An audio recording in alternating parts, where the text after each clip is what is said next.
the expenses of our speakers, who've so kindly agreed to come at really a moment's notice. I think the last time, Olenka Demyanchuk suggested this idea to me originally, and it's taken 2 weeks to organize with the help of enormous amount of effort and people. So in fact, with that comes a certain price tag. We decided, for example, that we would not worry about the funds because we thought it was a worthy effort, and that we would collect the funds later. Maybe we made a mistake. I'll find out when I take my second mortgage out after this. So that's why the appeal is made, and I hope that you can respond and remember that it's a tax-deductible contribution. Our next speaker is going to offer some information about Soviet disinformation, or in fact the whole question of whether or not Soviet disinformation is a factor in all of this in the U.S. experience. Mr. Roman Kupchinsky. Before I talk about disinformation, I was asked to pass on some information. Bogdan Kravchenko's book is forthcoming on social change and national consciousness in Ukraine. Mr. Chetting, who urged me to make this available to you, is taking orders in the back. So if you are interested, I think it's a fantastic book. In the Soviet newspaper Literaturная Gazeta in 1973, a paper published in Moscow, an all-union paper, an article appeared by one of the leading writers of the Writers' Union of Ukraine, Leonid Novichenko. In the article, which was a long diatribe against the Ukrainian immigration, Novichenko mentions an article about Soviet youth published in one of the immigrant journals, in the journal Suchasnost. After denouncing the article, the author gets into the essence of the attack. The writer for the immigrant publication, authoritatively states Novichenko, was a Nazi, a Ukrainian Nazi during World War II, who edited a pro-German paper which was anti-Semitic, fascist, etc., etc. The author of the article on Soviet Ukrainian youth in the immigrant journal happened to be me. And I cannot recall editing a pro-fascist anti-Semitic newspaper in Eastern Ukraine in 1943, a year before I was born.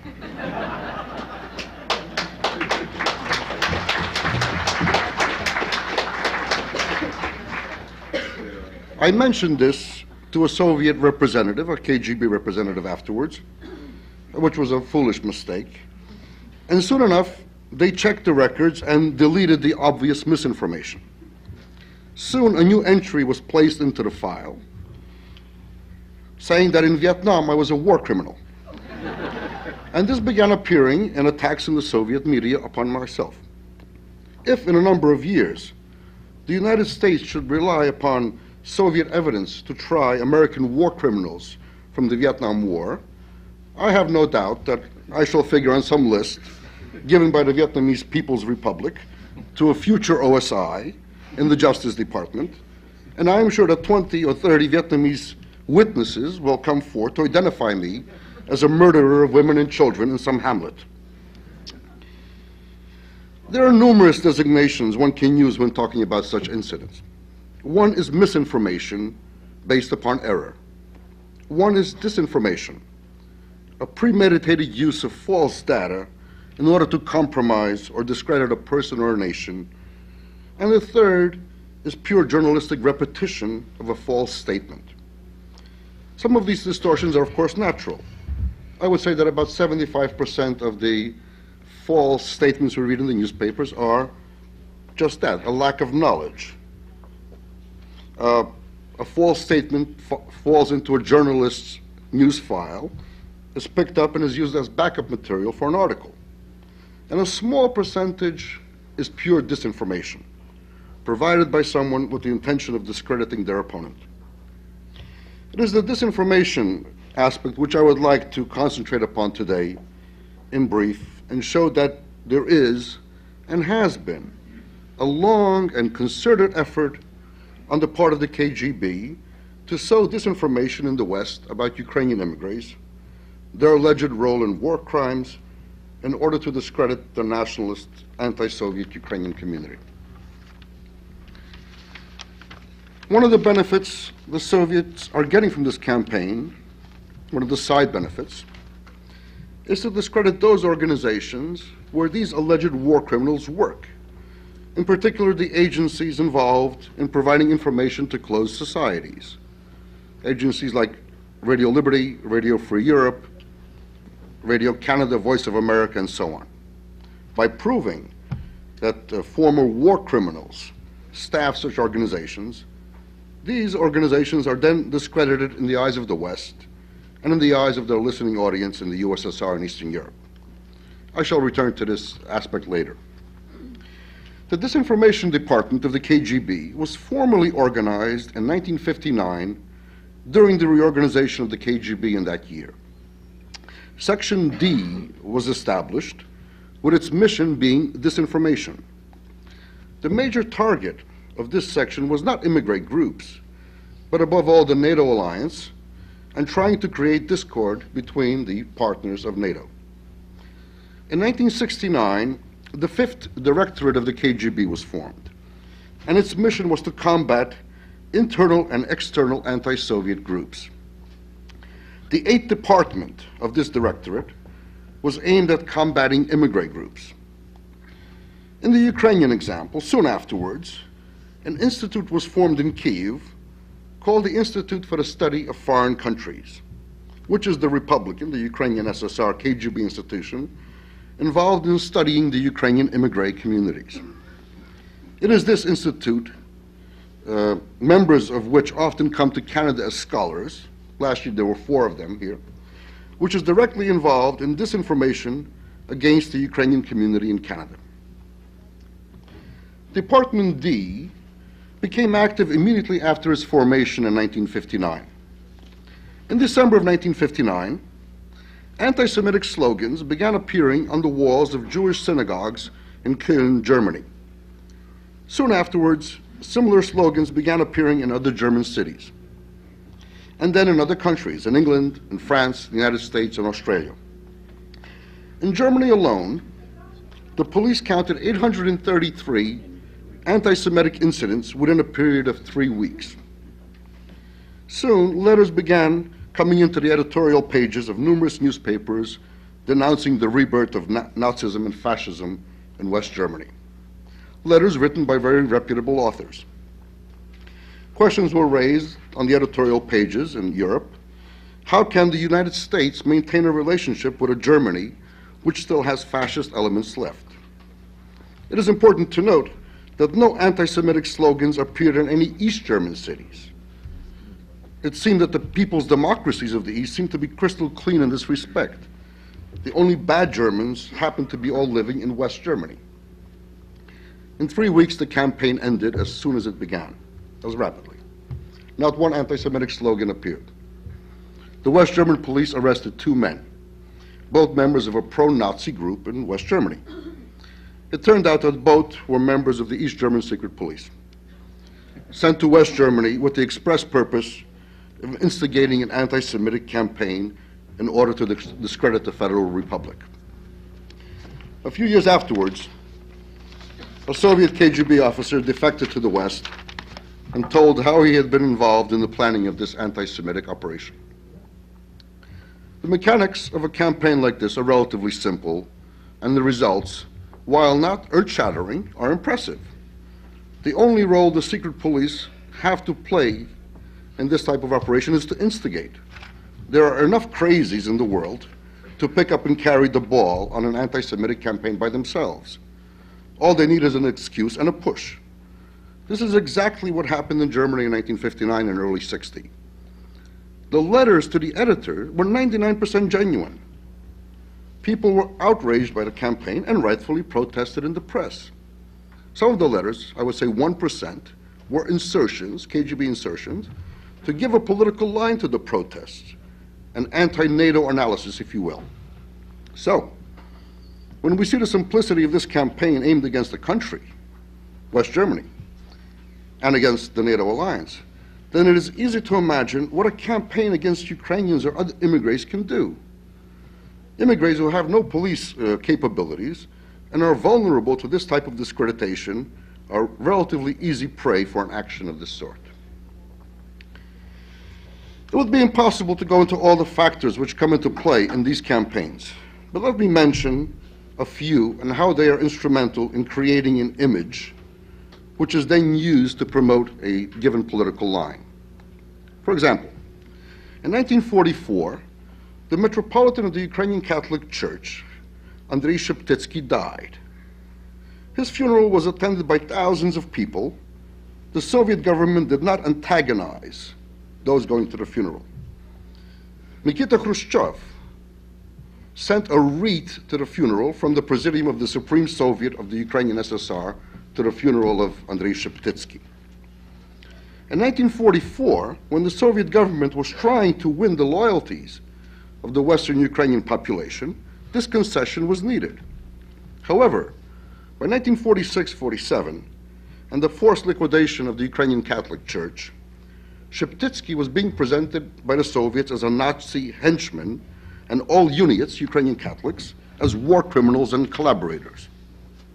Despite the known facts, Sheptytsky's letter to the Pope and to Hitler protesting the liquidation of Jews in Ukraine and his personal role in saving Jews, the Soviet propaganda machine began an enormous campaign to discredit the Metropolitan. The reason was simple. It was not in the interests of the USSR to portray a Ukrainian patriot, like Sheptytsky was, as an anti-Nazi. The political line was that all Ukrainian nationalists were pro-Nazi. Ergo, so was the Metropolitan.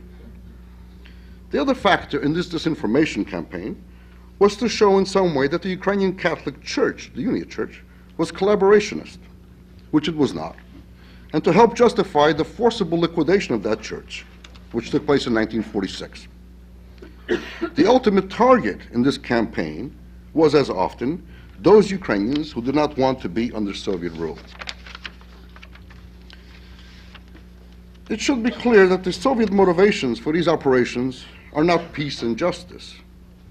The demands to bring war criminals to trial, while noble, play a minimal role in the disinformation game.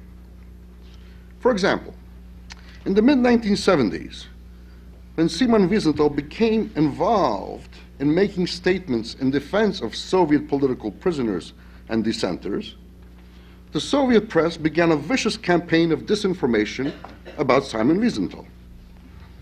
The campaign was launched primarily in the Soviet Ukrainian press, playing off Ukrainian against Jew, something the Soviet regime has done numerous times. In the anti-Wiesenthal campaign of the 70s, the following was stated in a Soviet publication, and I quote, "According to the people who met with Wiesenthal during the war, he had secret contacts with the Nazis. After the war, this idea was confirmed by members of the European resistance. Wiesenthal worked for Canaris, the head of German military intelligence, gathered espionage information in Western Ukraine, and later was an agent for the Hitlerites in the Jewish ghettos where people were being prepared for the death camps like Auschwitz. After the war, Wiesenthal came into contact directly with American intelligence, and his main mission was to prepare German agents for US intelligence," end of quote. This is from the book The Trident and the Star of David, Trizub и Зірка Давида, published in Dnipropetrovsk in 1975. Soviet disinformation in this case was for internal consumption. The presentation of Wiesenthal, a Jew, as an espionage agent was inserted to again reinforce the Soviet stereotype of the Jew, an agent, an outsider, not to be trusted. Interestingly enough, it was done in a book whose entire purpose was to combat what the Soviets saw as an increasingly dangerous problem, the beginnings of a rapprochement between Jews and Ukrainians in the West.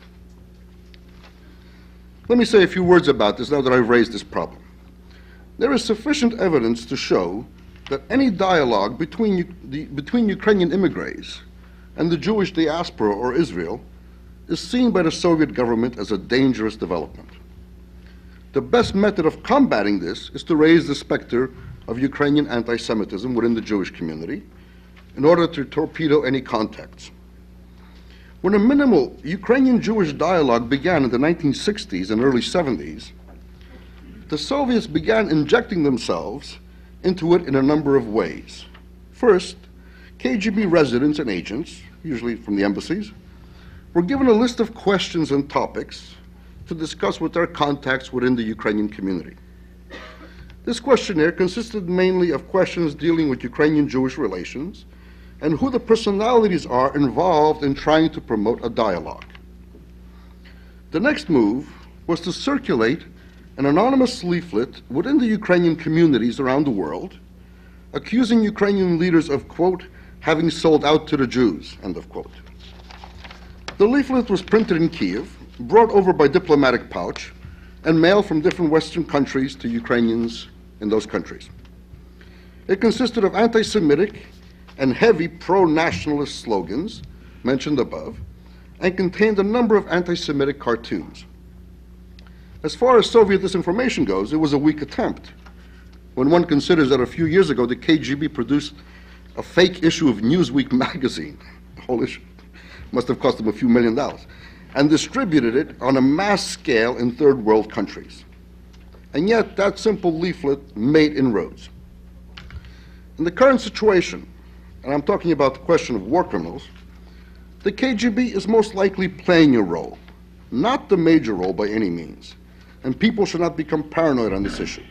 But nonetheless, there is a role, and it is evident in some of the evidence available. Let me give a few concrete examples. The Soviet embassy in Ottawa mailed a list of alleged war criminals to a reporter from the McGill University newspaper McGill Daily. The list has not been released to my knowledge, but according to a report in the press, Mr. Alan Shefman, the national director of the League for Human Rights in Canada, said, quote, there are people listed who are not necessarily war criminals, but who the Soviets just don't like, end of quote. I would be very surprised if this type of list was sent only to the McGill Daily. Second example, in Winnipeg and other cities, a photocopied brochure has been circulated filled with a vicious attack on Ukrainians who served in the SS Division Galicia. It was being circulated during the showings of a film produced in Canada on the famine in Ukraine in 1932-33. On the last page of the leaflet, there is a paragraph in Hebrew, the implication being, of course, that Jews were behind this leaflet. Concurrently with this, a number of totally misleading articles have appeared in the US, Canadian, Belgian, and French press about the SS Division Galicia. For example, in the newspaper The Christian Science Monitor, on February 13, 1985, an article was written by Dimitri Simes, who you must be familiar with. He's spoken, I believe, on CBC television, commenting about this whole campaign. An article was written by Simes entitled The Destruction of Liberty, about the broadcasting policy of Radio Liberty, the US government-funded radio station which broadcast to the USSR. In the article, Simes states that the Ukrainian desk of Radio Liberty broadcast a program favorable to the Galicia division and adds, this is Simes' words, quote, the SS Division Galiciana, whose Ukrainian volunteers fought for Hitler in France, among other places, end of quote. Let us examine this in some depth. The program Simes is referring to is from a broadcast of February 12, 1984. The program consisted of a number of quotes from a German diplomat, Hans von Bittenfeld-Herwarth, who had very impressive anti-Nazi credentials and was involved in the anti-Hitler conspiracy of 1944. In the quote from Herwarth, the broadcast stated, and I quote from the broadcast, the Organization of Ukrainian Nationalists and the Ukrainian Insurgent Army urged enlisting in the Galicia division for clearly ulterior motives, which is not really true, i.e., in order that as many Ukrainians as possible should possess modern weapons, end of quote. Now, this is something very different from what Mr. Simes mentions in his article. And for the record, the SS Galiciana division was never in France. The facts are available. And yet Mr. Simes, an immigrant from the USSR, and this is not mentioned in the description of the author in the Christian Science Monitor, can print such nonsense, and the Monitor does not bother to check on the facts. What we see here is even more dangerous than simple disinformation.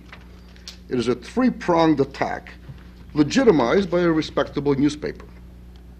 One line of attack is the division Halichina, fighting in France, and so on. The other is alleged Ukrainian anti-Semitism.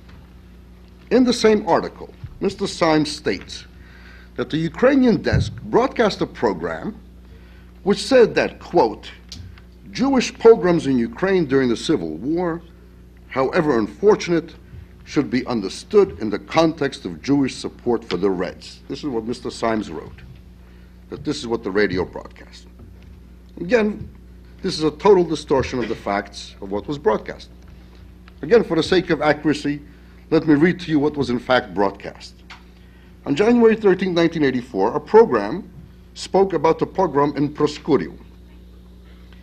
It noted that often after terrorism by the Bolshevik Cheka, in which, and I quote, important posts were occupied by communists who were Jews, the population generalized the circumstances and identified Bolshevism with the Jews, which was a huge mistake, end of quote.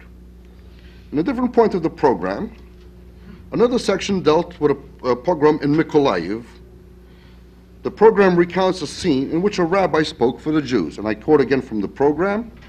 Regretfully, he said, among the Jewish population, especially the young, there were apostates who went along with the Bolsheviks.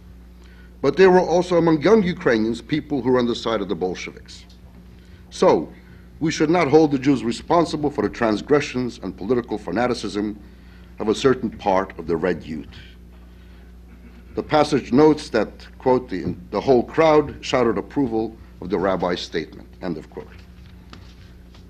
Quite a difference from what Mr. Symes wrote and what was in fact broadcast. The third line of attack in the article by Mr. Symes is Radio Liberty as such. In one article, we see numerous misinformation, distortions, and omissions. If we put all these together, we get the impression that Radio Liberty is staffed by former Nazis, Ukrainian anti-Semites, and fanatical right-wingers, cold warriors, bent upon destroying the Soviet Union. Unfortunately, in this campaign against the radio, recently another incident took place which I'd like to mention. The head of Radio Liberty received a letter from Simon Wiesenthal a few months ago with a copy of an article written by Mr. Valentin Moroz in a Canadian newspaper called Canadiyski Farmer, the Canadian Farmer, which Mr. Wiesenthal considered anti-Semitic and demanded that Mr. Moroz not be kept on as a freelancer in Radio Liberty. The article was translated into English and circulated to the Board of International Broadcasting, the oversight body for the radios, where people who read it declared that this is not an anti-Semitic article first. Second, it was never broadcast by Radio Liberty. Afterwards, Mr. Wiesenthal demanded further that Mr. Moroz, he writes a certain Mr. Valentin Moroz, not be completely not allowed to work with the radio because he judges him to be an anti-Semite. This is not dealing with disinformation, but the whole question of the radios. I wanted to bring this up. I don't know how this problem has been resolved. Amazingly enough, articles of this type appear daily in the Western media. Can these articles be classified as disinformation? In my opinion, yes. Is it the work of the KGB? Sometimes. Sometimes not. And yet it serves the purpose of distorting the truth beyond recognition. Now, if we take just this question of the radios and tie it in with what is happening today, the Prosecutor General of the USSR today is Mr. Rekunov, a close friend of Mr. Ryan's. You and I, I'm not pointing to you as who worked closely with Mr. Ryan. Mr. Rekunov, in a book which I have called Nazi Criminals Should Be Brought to Responsibility. In this book, Rekunov writes, and how many Nazi criminals work as propagandists who specialize in anti-Soviet, anti-communist slander in Radio Liberty and Radio Free Europe. This is showing what direction Mr. Rekunov is going in for the future. Earlier, in 1973, long before the OSI was formed, Semyon Svigun, the deputy head of the KGB, wrote in a book of his that I have, "Radio Liberty has no borders. This makes it particularly useful for the organizers of ideological diversions. That is why it plays the major role in diversions against the USSR." So it's very clear what part of this campaign is aimed against. In an issue as emotional as war criminals, especially when Western prosecutors are ready to accept Soviet evidence provided by KGB investigators in order to prosecute some people, why is this happening? If we reject KGB evidence in the trials of people like Rudenko and Sharansky and others, why are some of us ready to accept this evidence in the case of alleged war criminals? Evidently, too many people are ready to hear what they want to hear, and the KGB is more than ready to provide them with materials. This serves the purposes of the Soviet government very well. It is sometimes amazing to read in Soviet books that, quote, "The Soviet Union provided the US in the past 6 years with materials about 140 war criminals," or, quote, "Competent employees of the Committee for State Security, KGB, of the USSR said in an interview how many examples there are of factual evidence gathered by us and given to jurists of other countries in order to uncover war criminals," end of quote. These passages were written in official Soviet publications. They are confirmed by government officials, US government officials. In the New York Times on September 23rd, 1984, the head of the Special Investigations of the OSI, of the US Justice Department, said that most of the evidence upon which OSI cases are built comes exclusively from Soviet authorities. In his book, Quiet Neighbors, Alan Ryan, the former head of the OSI at the US Department of Justice, writes, quote, "The Soviets have never attempted to tell OSI who to investigate." Soviet sources say just the opposite.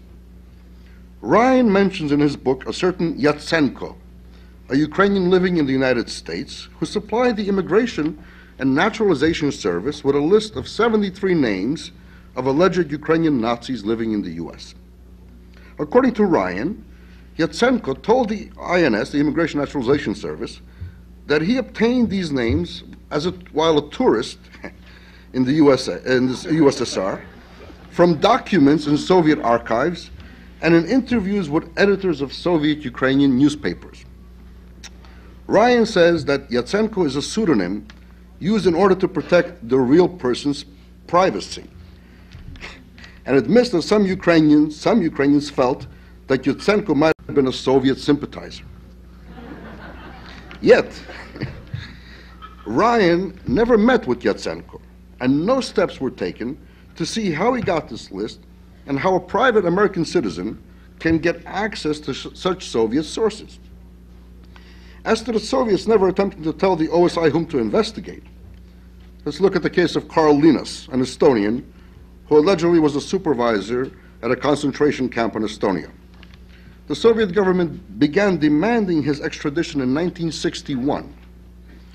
I do not want to judge whether Linas was innocent or guilty, but that there is no need to say that the Soviets never intervened when in fact they were the initiators of the case. Does disinformation play a role in these cases? In my mind, yes. Does this mean that all of the evidence provided by the Soviet Union is false? No. I think that some of the initial evidence provided would have to be accurate in order for the KGB to establish some credibility. Optimally, they would like the immigrant communities to begin defending a genuine war criminal and thus discredit themselves in the eyes of American or Canadian society. This is precisely what is taking place today. Confusion exists, evidence is mixed, and emotions are beginning to take over on this issue. Ukrainian is set upon Jew, Jews begin suspecting every Ukrainian of being an anti-Semite, Ukrainians begin raising the cry of Jewish Bolsheviks, and so on and so forth. Ukrainians, above all, should be interested in having Ukrainian war criminals prosecuted. Looking at Gestapo records, one sees that the Germans used their Ukrainian collaborators both against the Ukrainian underground, which was fighting the Germans, and in war crimes against Jews. Both crimes are not to be forgiven. But because the Ukrainian underground, the UPA, fought on two fronts, against the Nazis and against the Soviets, it became a target for Soviet disinformation and covert action. It is interesting that the Soviets have never released the names of those Ukrainians who worked with the Gestapo and were used to combat the UPA. They are living very quietly and happily in the Soviet Union today. In conclusion, let me quote from a speech given by Ivan Dzyuba, who at that time was a dissident, a speech given in Babyn Yar in Kiev in 1965, I believe.